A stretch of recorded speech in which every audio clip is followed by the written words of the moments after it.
Hello and welcome to another Six Sages Gaming Duel series. Today we have for you a very special match featuring a special guest on the left, Justyn. He is going to be playing the Earth Water list. That is a creation by Zap. We've changed a few things. And on the right, Matt is going to be playing a Mono Lightning list, which funny enough was Justyn's creation that they made a few changes to.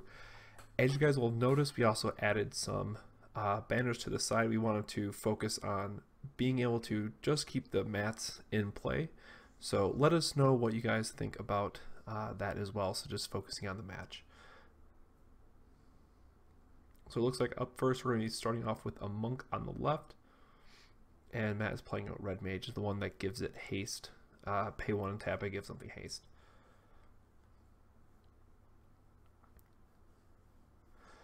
So starting off with the Cecil on the left, 7k. For 3, that when you get dealt damage, you can ping something for 5,000. So usually you can stop your opponent from attacking with 2 big threats, because you could just ping the second one that they would attack with. They can either vouch to get the point of damage, but if they do, they're going to just lose their second guy. Matt plays a Brave Gilgamesh and passes. So Strongest Sword's an interesting note here. It is only a 1-of in the deck, but it is still an 8k. With Brave, potentially 9k with the Lulu backup that is certainly in the deck. But Strongest Sword isn't going to hit all that often because the deck does play summons and backups. Looks like we're going to be thinking about a few different choices here.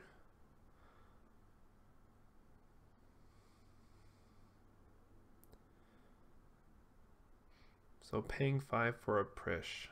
Yes, the best blocker you could ask for. Whenever she blocks, she gains +4. And what's great about Prish as well is that she can give herself Brave, so she makes for a great attacker in the deck as well. So here we see Amon coming down, dulling it, and we see Matt choosing to attack here. Remembering that it has Brave there for a second, so it gets in a point of damage, flips a Minwu, which feels great for the Mono Lightning player. That's a very strong card against them when they're trying to play the al-cid combo, so that certainly helps out Matt quite a bit. Here we can see a Yuna guy. Justyn certainly has some options here. Nothing that's really great to bounce with Yuna. Playing some backups would be certainly helpful here, but it looks like he might be going for the Yuna play just to bounce the Gilgamesh back to his hand. And it looks like he's discarding an Astro backup, I think it looks like. Hard to tell from this specific angle. Yep, he dropped the backup, so we're going to be playing Yuna, bouncing something back to Matt's hand, and probably just a pass here. And again, obviously bouncing him on here would feel terrible because he does just get to bounce something, or gets to dull something when he comes back in off the bounce.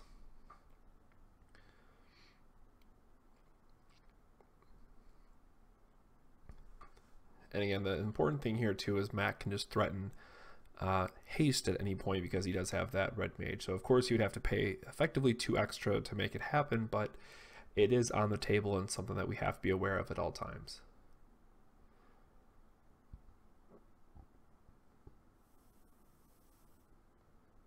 So here we're just going to be playing the Gilgamesh again. Discarding the other Amon does feel pretty bad, but I think the Mono Lightning decks will most often run 3 of them. Obviously it's a good card, but in Mono Lightning specifically, you can make it a 9k body, which is quite relevant. And it does come up a few times in this match. So 2 for a Larsa, which for those who don't know is just Minwu on a body, meaning that Matt will now have to deal the full power or more of one of his opponent's forwards to kill it. So at end of turn, he dulls down Prish, obviously just removing the best blocker here. It allows him to, if he really wanted to, tap down something else and then just attack with Gilgamesh to try to force a trade, or he could just attack with both here if Cecil doesn't block one of them, because again, if he does attack with Gilgamesh and his opponent just takes it, he can ping, Cecil can ping him on for 5,000, and then you just don't attack with him on because he would otherwise get to kill it for free, and that feels absolutely terrible. So in this case, I'd probably just leave Amon on defense anyways, and just get in the free point of damage with Gilgamesh, because he does have Brave, and because there's not a good block here for Justyn. And here we see Strongest Sword going full. That's great to see, just going full for it. So somehow magically flipped a forward, and is going to get to kill something. And, in this case, you're obviously just killing the Prish because it is the biggest threat on the table. Having Brave and just being a great attacker and blocker is certainly painful. So we kill the Prish, and he didn't dull something else because he top decked the Gilgamesh here, so that does help understand that turn. And then Amon here is just going to get in for try again for a point of damage, and then just hits Yuna.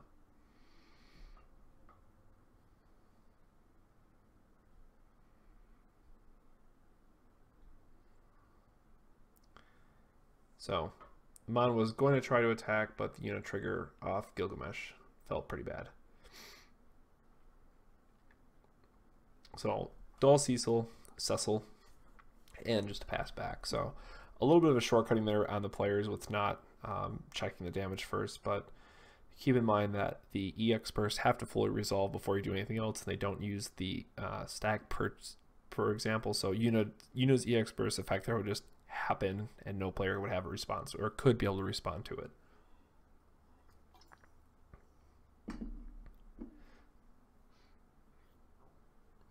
And Mono Lightning has a number of threats that you just don't want to bounce because they get more value off being able to play them again, like al-cid, arguably Onion Knight or Rig D, by being able to put them back in your hand and combo with cards later on. Or as you'll see later on, Ida is absolutely an insane card with a very strong enter the battlefield effect.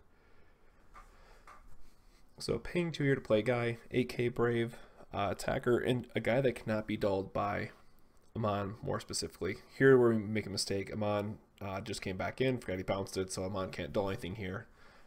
So he just took it back in, didn't tap anything because that'd be Chi McGee's. So we can see that Ida in Matt's hand, which is super exciting. So he does have this game plan that he can set up where he's going to take his turn playing some backups and get the most value out of it. Now what you can't see here, but I actually had to walk around to see his hand at this point, Matt is currently holding 2 more Idas. So at this point, he is just going to try to go all in on the forcing death to happen for his opponent. And then, hey, for the next 2 turns, for example, you just get to kill your opponent's best forwards. Sign me up for that play. So here Gilgamesh is attacking, and here again, Amon takes 5,000. You don't ever really want to attack with him in this situation because, again, he would just die for free, and that feels terrible. So just going to be a pass here by Matt and getting him the points of damage where he can.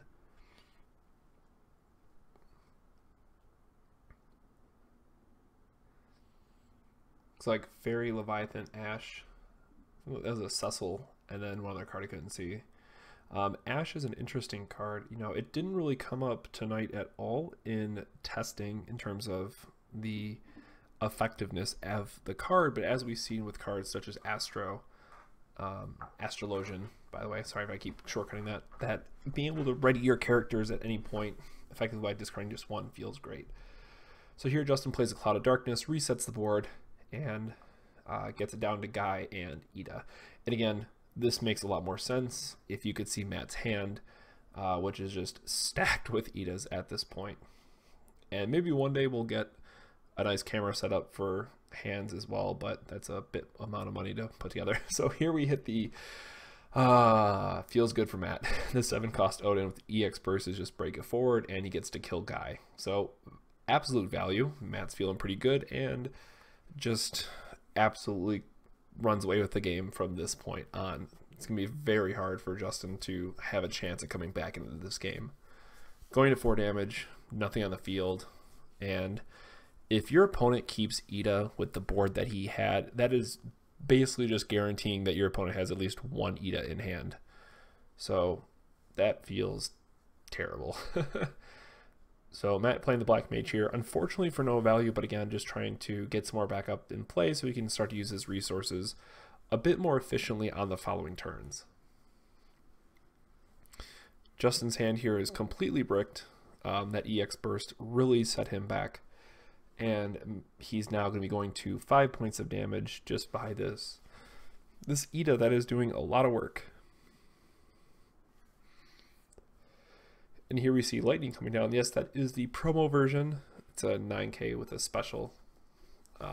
And in this deck, it's just great because it's potentially a 10k with first strike, which lightning just needed another big body in the deck. Usually, you know, with al-cid, you have a lot of these smaller guys, but lightning fills a very necessary role in this deck. And here we see Justyn discarding the cards necessary to play Shantoto. Guys get removed from the game, and just a pass. So again, not that this game is going anywhere fast per se, but having your opponent have 5 damages in Mono Lightning certainly feels great. And again, Matt can just build up the resources. He's getting al-cids in play, and then he's going to be having, you know, we can play al-cid. We can just save our resources, play Ida, wait for our opponent to play something, and just kill it for free because he's going to have 4 backups, so 4 drop or less. There's a lot of different things that he can be doing as he's building up this board state. The one downside to Mono Lightning is that sometimes you can be stuck with cards in your hand that are supposed to be more reactionary. So things like al-cid, you don't want to play them onto a board because obviously he's just not going to get any value out of it if he just plays them empty and it's just a 4 drop for nothing. But here we see, you know, Ramza come down, which at this point is a 9k body. So as soon as we see Lulu becomes a 10k, which is absolutely insane, or 11k, excuse me, because it gets plus 5,000 for 5 backups, plus 1,000 for Lulu. So another just absolutely massive body that not a lot of Mono Lightning decks were playing, but I think you just have to with the direction that the meta is going into. Having 10k and 11k bodies feels absolutely great. So here we see a Cecil come down, which is really just going to get chump blocked away, unfortunately. And again, this is a card that we've talked about quite a bit, that it is very strong when you have the proper board state set up. And here's the little backup coming down. But if you're already behind and you're not able to set the board state up in a way that you need to, it's going to just be a dead 5 drop more often than not. So I think the card is still a very good... it's a very good one of, maybe 2 of in almost any deck that plays water, but you have to have the certain board set up. So here he paid 2, sacrifice Monk, gave it plus 3k. So again, these are the kind of situations where if you're able to save it, it feels great, but otherwise you're often going to be stuck from behind where it just dies to pretty much anything. And again, if your opponent parties attacks into it, that's also going to be absolutely terrible for you, and it's going to be able to quickly to remove Cecil from play. So flip to a Ramza for damage, nothing too exciting, but Matt does have 5 backups in play, so the rest of his hand is pretty much whatever he wants to play. And we'd mentioned that coming down the pain train is Ida again, just to break Cecil for super value here. And again, you don't know that your opponent would happen to have a 3rd one, but, well, if your name's Matt, you get to have all 3 Idas in your hand and just issue death to everybody. So this was him overpaying just to get Ida haste and to be able to attack with it, pushing his opponent to 6. And then this way, the next turn, he's threatening lightning plus anything pretty much to attack with. So we're going to be moving into game 2 now. So we normally do best of 3, but this time we wanted to record 3 games. As a note here, going forward, I think we will only record best of 2 matches, meaning if, for example, Matt won the next match, we could just cut it off at 3 games. But let us know what you guys think. Now, some of these videos do go long. Some of them will be still super short, only 20 minutes if we just do 2 matches. But let us know what you guys think. So in the comments below, let us know what you think about the banners so you don't have all the other background noise. And let us know if you want to see best of 3, meaning it could end at 2 matches, or if you always want to see 3 matches in the videos. Definitely let us know. We have more than happy to hear about what you guys think and try to make some changes to the channel. So here again, players are going to choose their mulligans or not and then get set up. Again, I love seeing al-cid in my opening hand as a lightning player. The card just feels great. Justyn's hand is completely bricked, again, with just not having anything that he really wants to discard. It is a forward light based deck, and discarding some key forwards like Guy to play a backup is often going to feel a bit terrible, and not where you want to be. So Matt is going to get to live the dream, play al-cid, get to play a Kane off of it, of all things. So kill your forward and now attack you with a guy that has haste. Yes, please. And Kane is just another great card in the lightning decks. Mono lightning, because one, you can play it off al-cid, so getting to kill something and have a haste attacker is great. You get to put two guys on the field, but his it should just be called jump. I wish they would have gave it a name.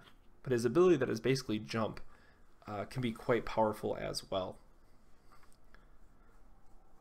So here we see Justyn playing Guy, which can threaten a blocker. Now, Matt has the option to party attack if he wanted to go that route, or what we didn't see is a Rigby in his hand, so he could just bait a block if he wanted to. Matt catches that on the next turn, but otherwise just party attacks here, and Justyn decides to take the point of damage. Again, not having any backups hurts a lot. So here we see the monk finally coming down, Guy getting in for a point of damage because it has brave, and try to push back a little bit on the damage. It's like, woof, hitting him on there does hurt quite a bit, but again, Matt has the option to, it looks like he drew an Odin there too, so if he really wants to, he can play the Odin, kill Guy, and get in for 2 more points of damage, pushing his opponent to 4. So Mono Lightning is certainly being the more aggressive deck in this matchup. Obviously, it's an Earth control based list, and Earth is generally a slower element in general, unless you're playing the Mono Earth variant, which has its own pros and cons to it, but in the Earth Water list, it's certainly a slower version. So here we're going to be seeing the play that I just talked about, since he has Rigby in hand. Attack with each one of these individually. If he does block, you can just finish off the damage with playing another forward. So you get to either get in a point of damage because your opponent doesn't block, or you get to get their forward off the field and play another one. Obviously, yes, you're putting resources into that, but in this case, the Mono Lightning player does want to get Guy off the board a lot sooner than later, because it can't be dulled down by Amon. So here we see Lulu coming down, boosting everyone's power up by 1,000, and then a pass back to Justyn.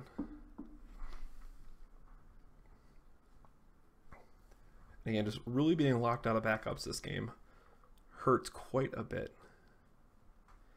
And here we see Guy attacking. Again, always make sure to play your forwards after combat, because if your opponent hits an EX burst, it can absolutely set you back for no reason. So quick note there, make sure to always play your extra forwards during the second main phase, unless they have some benefit, like they're going to have haste to attack with or something to that effect.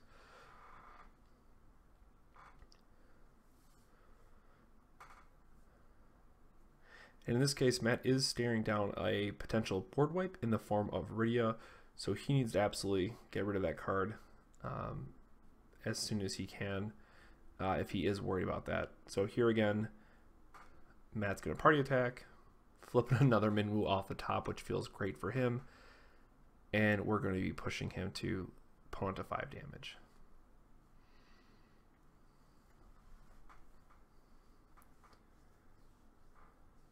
And at this point, it's almost to where you would just need a Cecil to, or not a Cecil, but a Shantoto to reset the board and do things in that favor. So here there was kind of a miscommunication about if he wanted to use Leviathan before he attacked with Rydia, but Matt just took the point of damage. Obviously no real point into falling into a Golem or some battle trick that Earth would have anyways. And plus, at this point in the game, you're just trying to get in those last couple of points of damage that you can before your opponent has a chance to stabilize. So hitting anything like Odin would help finish up this matchup for him real quickly. So here we see the Duel. Here we see the Odin to get rid of the last blocker, and that's going to be for the last 2 point of damages. Here's the point where I tell him to make sure he doesn't scoop, because it could technically be a Leviathan off the top or some EX burst effect, but obviously very, very small chance that happens. But hey, it is a small chance that you have to take when you can. So that is going into that was it for game 2. Now we're going to game 3 and see if Earth Water can't come back from this match. Now I will say that this match ends in a way that I don't think we've ever ended a match on camera to date, so there's an interesting little tidbit for you. But I think it's important to see in this matchup, when the matches do go longer and when Mono Lightning is forced to play this more passive game, that it can create for some very interesting board states and interesting decisions that the Mono Lightning player has to make. So here we're just seeing a couple of 2-drop backups from everyone going into our next turns. And Carbuncle off the top there. Now that is a card that I just haven't been a fan of at all, really. I think Titan is just where you want to be for the myriad of different bonuses that comes with it. But Carbuncle certainly, I'm sure, plays some role. So here, just another 2-drop backup, playing the Astro. And it looks like we're going to be in for a bit of a slower game. Both players just getting their resources online, playing some backups, being a bit more conservative, and just passing. And here there was a slight mistake by Matt. He put his 2 spots in his 2 backups in the wrong spot. Obviously no reason at all for him to play the black mage here for no value and to keep the red mage, so simple mistake to make.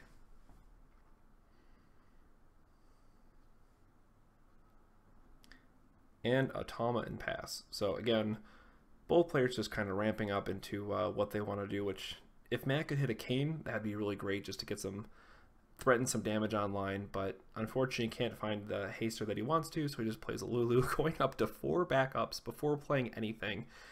Absolutely not a typical game by any standards that we're seeing right here. But as the Earth Water player, if my opponent is just letting me build up my resources and not having to worry about any kind of pressure, then bring it on. I am more than happy to craft my hand, take some time to set up my resources, put a push online behind a Minwu and all that good stuff, and just watch them try to fight through it. So Justyn starting off the Cecil here to get the action going.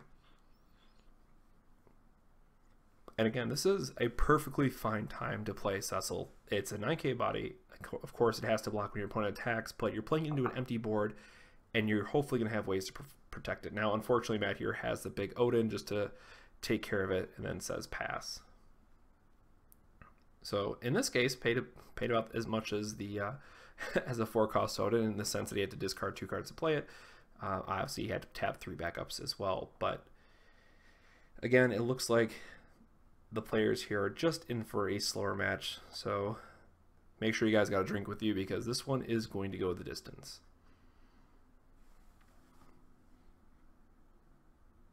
So here we see a Gapal for no value again. Justyn just trying to get something on board so he can stick with it, hopefully protect it with some of the other cards in hand. It looks like he has a fairy so he can attack with it, get an point of damage, and have a surprise blocker. And Matt has no chill whatsoever and is going to hit the 4-cost Odin. So again, Matt is in this really weird position where he's just playing this Mono Lightning control deck almost, which, as you saw in the previous games, is typically not where this deck wants to be. But that's where it's at in this matchup, so hopefully we see something eventually. But Prish is coming down now, finally. Matt only has a couple Odins left to really deal with it, but knowing Matt, he's going to have an answer to it eventually, or have something to answer it. Promo Lightning is not a bad start. He still will have to find a way to remove it as a blocker, because, again, Prish gets that plus 4,000 bonus, which can block pretty much your entire team when you have Minwu, is how that turns out. We caught a mistake here. He caught it as he put his cards in the graveyard, so he's not actually going to cast Ida here. It's only for 4. He misplayed. He actually does have a Summoner or Evoker, whatever the 1-drop is called in Lightning, in his hand, so he could have played the 1-drop and then played Ida to kill Prish. The change off here is that he's just going to do it on the next turn. That's perfectly fine as well too. Again, with how late we record, pretty easy to make a simple mistake like that. But again, I think in that case, I would have just played the 1 cost backup, have to discard 2 cards, but then play the Ida just as a way to get Prish off the table, so our opponent can't just Leviathan it back to hand or something to that effect. And now the stare down match begins. This, as you guys can tell, definitely went a little bit longer than normal for our matches, and it's just a lot of both players not drawing optimally by any means for what we'd expect for these decks to draw. So here we just see a bounce. Justyn's going to get in a point of damage, give Prish Brave, and then attack.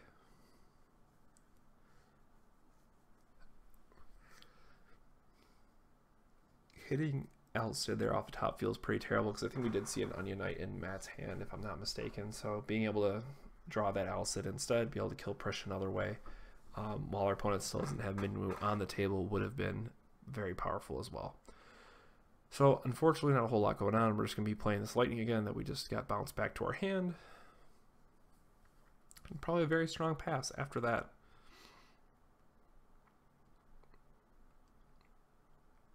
And a thing to note here is that Lightning is a 10k, so Prish really isn't in a position where it can even attack. It's just being stuck on defense. So Justyn really needs to find a way to have, well, I guess in this case he would need Golem and Raban to fight through it, but we really need to find some answers in it that can help push through for some damage. So we can see a Shantoto, Leviathan, and a Larsa, and I can't make out the 2 middle cards are. And here we go. Here's the Minwu. So the Earth Water player now has a soft lock, if you will, in terms of combat. But, well, as we saw, Matt's going to draw the 7 cost Odin anyways. Literally one of 2 answers that were left in his deck at that point. And is able to get this Prish off the table. Now here there is a play by Justyn that he could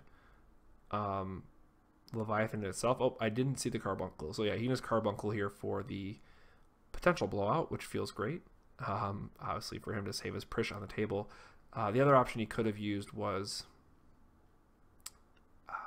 he could have used the Leviathan to bounce back in his hand in a pinch. So finally, near 7 minutes in, getting in the first point of damage, flipping another Minwu. Of course, at this point, our opponent already has one in play, and there's nothing we can do about it because we don't have a way to break backups, but it's at least something. And the Emperor here is an absolutely amazing draw for our Earth Water player. Getting to turn off Amon, getting to turn off Lightning Special, obviously turning off the haste backups are all great plays as well. So here I would have absolutely just jammed down the Dark Emperor instead of playing Rydia, just because Rydia is really not going to be clearing the board for us at this point. She's really just a 7k blocker, really.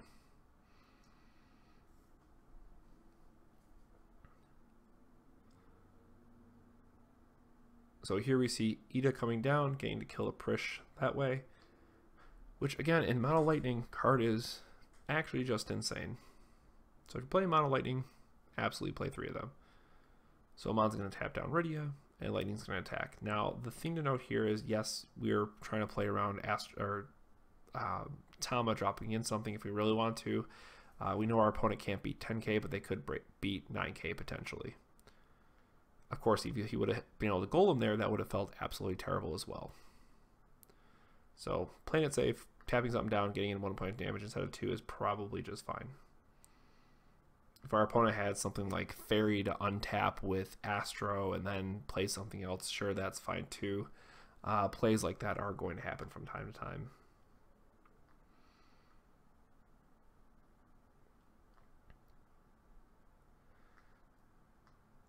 And now Justyn's staring down 3 forwards, and he doesn't have a way to, or I guess he could use Tama or Monk to free up a backup slot, but he doesn't have a way to play, or an open space, I should say, to play Shantoto. Of course, he has several ways in his hand to play other cards, but, and as a note as well, if he goes to his opponent's turn, he could play Shantoto and break the Tama, because then you'd have place to put the other one in play, because Tama breaks herself as part of the cost. So again, now we have Dark Emperor coming down, turning off a ton of effects. So here in this specific instance, it can't use Death, can't use Lightning's S effect, which I believe is also called Armia 1, can't use Mon's Dull effect, can't use Red Mage's Haste effect, certainly turning off a lot of different things in the Mono Lightning deck. Now again, Lightning probably has the best answers in the game to the Emperor, but turns out just being able to be bigger than all your guys is often good enough anyways. And here we finally have the play of being able to just golem for value. Gets to keep the Emperor alive, and because he has Minwu, he can't even ping off the damage. The remainder of it anyways. So, absolutely crushing turn. Matt can't do anything. Here's where we made a mistake of a comment of, can't use jump when he has Emperor, but at least it gets him another body on the table. So that was my mistake with some background commentary that we were helping watch the match. Again, Kane is a great card. Otherwise, it's great to see early. It's great to see late as well because it can be buffed up to a 10k damage, so it can help push through late game as well. But unfortunately, right here with Emperor on the table, it's really not doing a lot.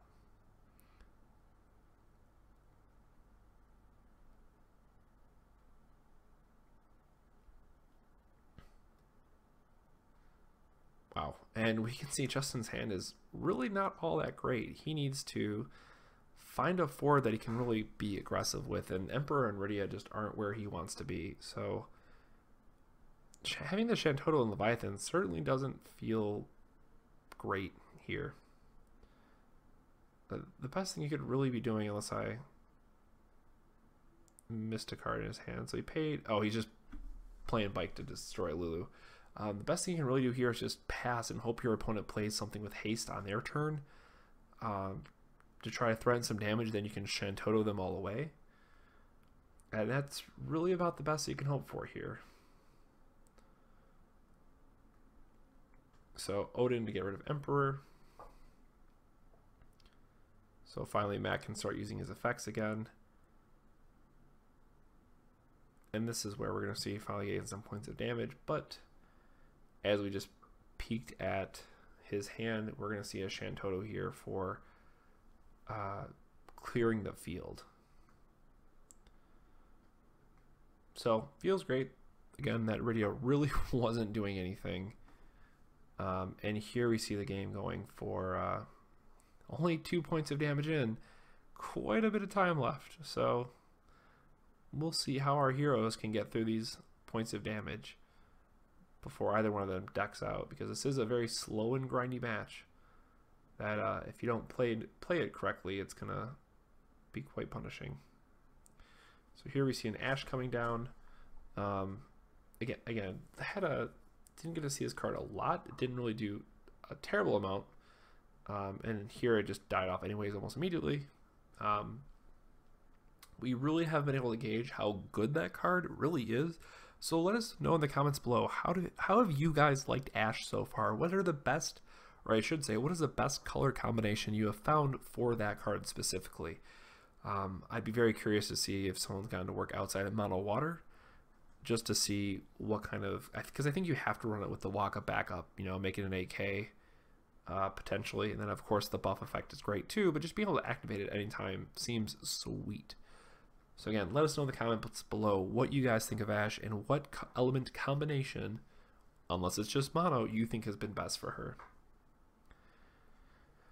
Woof. And here we see yet another Prish coming down, which again is just a great card for being able to just stonewall your opponent for a very long time when you have Minwu. Again, in this case, Matt's pretty lucky that he has some of the best answers to it, but it's still a card that you very much have to respect. So Lightning coming down, just trying to get some more cards on the table. Justyn considering here if he wants to bounce the Lightning back to his opponent's hand. Wouldn't recommend it because you're not really threatened that much by it. You're only at 2 points of damage and it's not really doing a lot against you currently. Yes, it's unfortunate that's a 10k body in case our opponent has like a Black Mage or something to follow up with it, but we're feeling pretty safe here.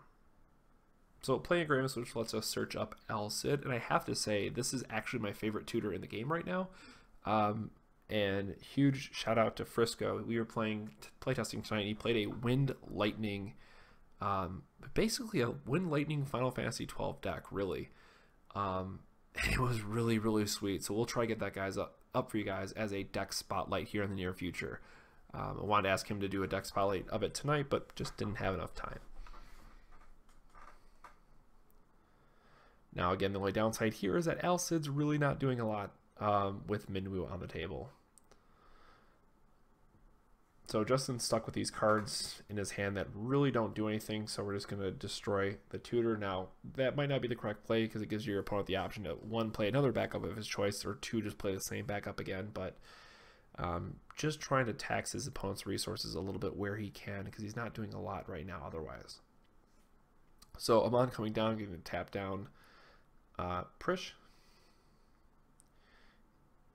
And here we see that it's tucked away, but he does have the Astro here. So if you're in Matt's shoes, the question you have to be thinking is, cool, we were able to tap Prish down. That's fine. However, our opponent does have 3 cards in hand, and we basically have to bet that one of those isn't a water card, which is not a good gamble to be in. So, you know, would you take the bet? I don't, and Matt clearly decides that he doesn't feel like a gambling man here either.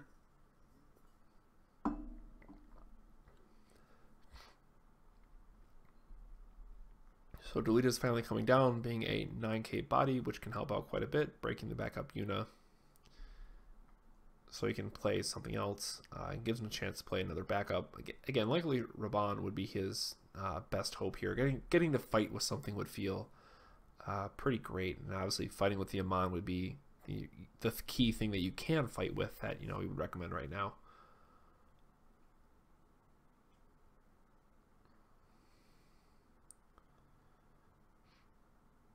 And here we are playing another Yuna to bounce something just to stall out. I think I would have saved the backup slot there. Bouncing the card really doesn't help you that much at this specific period in time. But if you were to save it for, you know, a different backup that you can use, of course, you can always break the Monk, so that's a consideration as well.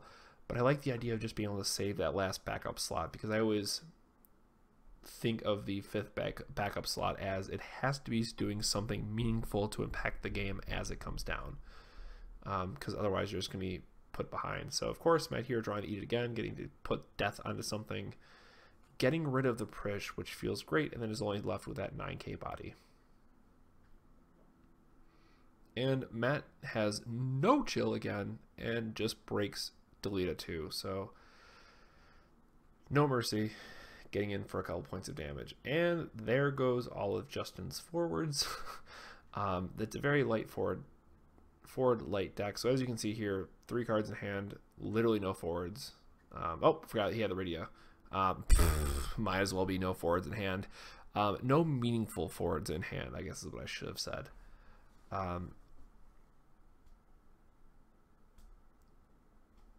So we're going to see, you know, this does technically force Amon to use his tap down effect so Ida can get in a point of damage, but at that point it's probably fine because you can just slowly chip away at your opponent's health. Again, here the point was there's an Astro in hand. Ida isn't necessarily a free attack because it could just untap, kill something. Now we can play Ramza, which is a 9k at this point, from what I can tell on the table, and that is likely good enough just to get through for a point of damage and punch our opponent in the face. Here Justyn again decides just to bounce it back to his hand. I think I would have taken the point of damage here again. It's the thing about Leviathan is that it's great when it saves you from losing the game, but playing it pretty much at any time other than that can feel terrible. If you hit as an EX burst, absolutely, it feels great. But it can feel bad unless it's doing some, you know, game-breaking point where you just have to cast it. So Larsa and Fairy, just more unexciting, uneventful cards that we don't really want to see, but we're stuck seeing. The interesting thing here is at least Larsa can pump Rydia to make her a 9k, but that's still not good enough. He can pump himself to 7k, but obviously if you're in this board state, you just tap down the Rydia and attack. Now this way, you could be thinking that our opponent has a golem in hand by the way that they tapped. You know, there's no clear way of knowing, I'm like, other than counting your opponent's break zone, which of course is the game gets later and you're going towards more of the late game, keep in mind, like, okay, in this situation specifically, how does my card die? Well, it has to be, say, a fairy to untap Rydia. Obviously, a water card as well will do it with Astra on the table. A golem would also be something painful that you'd have to consider. So these are all different lines of play that you have to be considering when it's going to those late play, and simple misplays can be costing you the game. And here we see the fairy play that's going to let him untap and trade, because he did play the Lulu at this point. But again, that's probably fine because the Lightning deck has these more low to the ground types of guys who can just swarm the board a bit better. And here we see a Lightning again. What does he... you know, at this point, I really would have liked to see al-Cid come down just to play the Onion Knight for free. That way you're putting more bodies onto the field, and of course you can always party attack if your opponent does hit something that's a bigger threat. And even then, Amon can get in for a point of damage if he has to. So here we're going to see Delita come down, breaking Yuna again. And I don't know how many Shantotos we've seen at this point, but there is a point to break the Shantoto instead. Here we see a fight. Forgetting that Lulu's on the board again, so we just kill Amon, which is perfectly fine as well. We have to get rid of the guy that's forcing us to have, you know, 2 blockers a turn. But again, Lightning is going to be a 10k body here, which just goes to show the power of the plus 1000 backups and how relevant Lightning can actually be for these decks. Again, I wasn't really sold on the card until you realize that it just needs a 10k body, and she absolutely fills that role outside of Ramza being another wonderful choice. So here we see Divider Gilgamesh coming down. The downside here is that it doesn't have a way to use its Divider effect because we're not at 4 points of damage. But here you can see that Justyn's deck is getting very, very low in cards and likely only has a few turns left. So it looks like there's 2 cards left in his deck, if I'm not mistaken. So we see just him draw pretty much 2 dead cards. Feels terrible. So Matt, because he doesn't have as much draw effects as the Earth Water player did, he has a few more cards left in his deck.